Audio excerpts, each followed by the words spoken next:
I never meant for it to happen, and I never meant to keep it secret this long. But the truth has a way of waiting. It sits there quietly, buried beneath the routines of life, work, friends, laughter, until one day it begins to whisper again. For 10 years, I've carried a secret that's shaped everything about me. People think they know who I am, but they don't. Not really. Because if they did, they'd know that every smile, every choice, every silence was built on one night that went horribly wrong. It started on a cold Friday in October, the kind of evening when the sky feels heavier than it should, and the air carries that smell of rain and exhaust that only cities have after dark.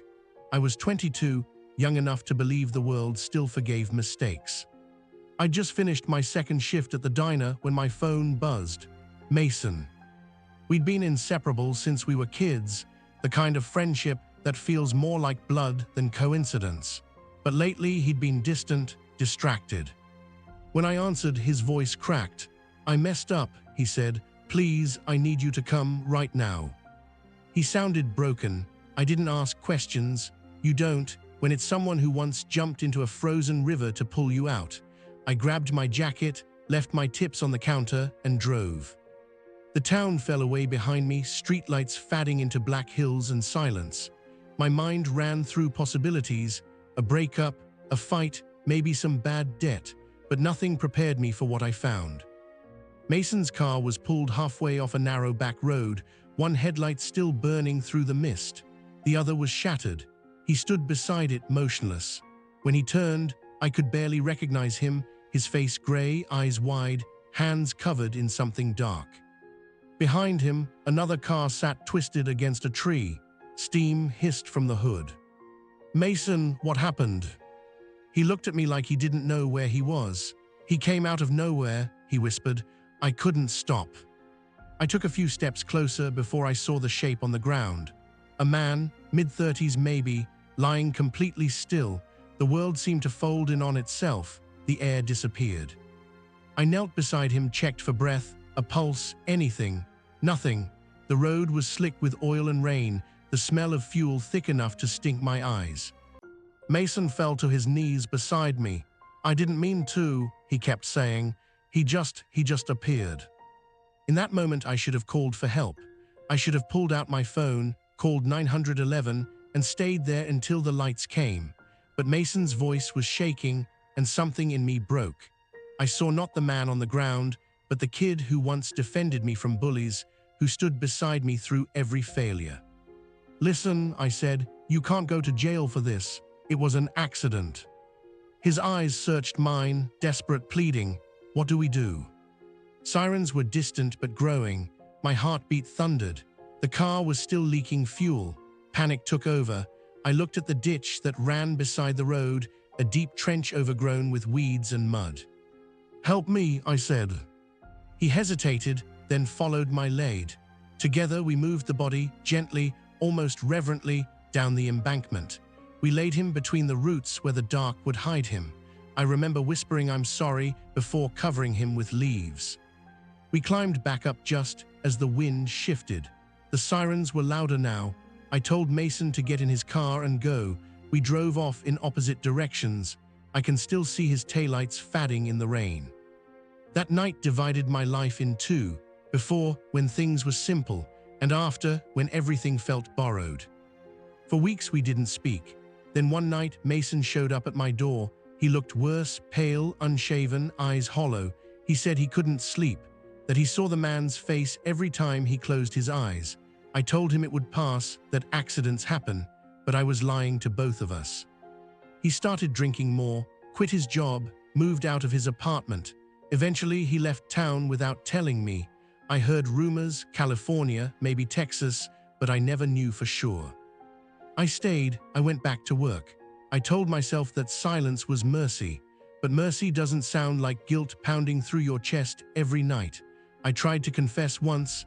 I even walked halfway into a police station, but my legs gave out before I reached the door. Years went by.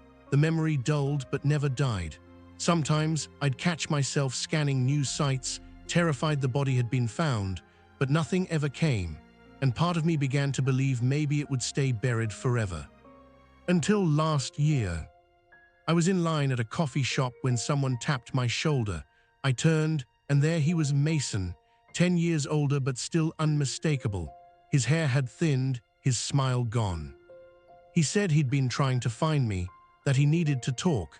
We met that night at a diner off the highway, the same kind of place where we used to spend hours planning futures we never reached. He barely touched his food. "Do you ever think about it?" he asked quietly. "Every day," I wanted to say. Instead, I nodded. He took a deep breath. "They found him." For a moment, I thought I misheard. "Found who?" "The man," he said. "They were digging for a new road. Construction crew hit the spot. It's on the news." My stomach dropped. He slid his phone across the table. On the screen, a headline: "Remains found in County Woods, identified as local teacher missing since 2015. A teacher. I stared at the photo of a smiling man in a classroom holding a stack of papers, a wedding ring glinting on his hand. He had a wife, maybe kids. Mason whispered, "They said it looked like a hit and run. No leads." No leads, those two words should have been relief, but all I felt was nausea. That man had a name, a story, and we had stolen his ending. Mason said he couldn't live with it anymore. He wanted to go to the police. He asked if I'd come with him. I told him I needed time. That night, I drove home shaking. I opened the article again and again, memorizing every word like a punishment. The next morning, I tried to call him. No answer. I texted. Nothing. 3 days later, I saw another headline: "Body found in river identified as Mason Cole, 32. They called it suicide. When I read that, something inside me cracked. The secret had taken everything: the man's life, Mason's sanity, and what little was left of mine. For weeks after his funeral, I barely left my apartment. The walls felt like they were closing in. I started hearing things: the crunch of gravel, the faint echo of sirens. I knew it was my mind replaying that night on a loop, but it felt real. One evening, I drove back to that road. It had changed, wider now, paved, lined with new houses. The ditch was gone, but standing there, I could almost see the headlights again. I could almost hear Mason's voice. That's when I knew this story wouldn't stay buried. Secrets rot from the inside out, if they don't destroy you.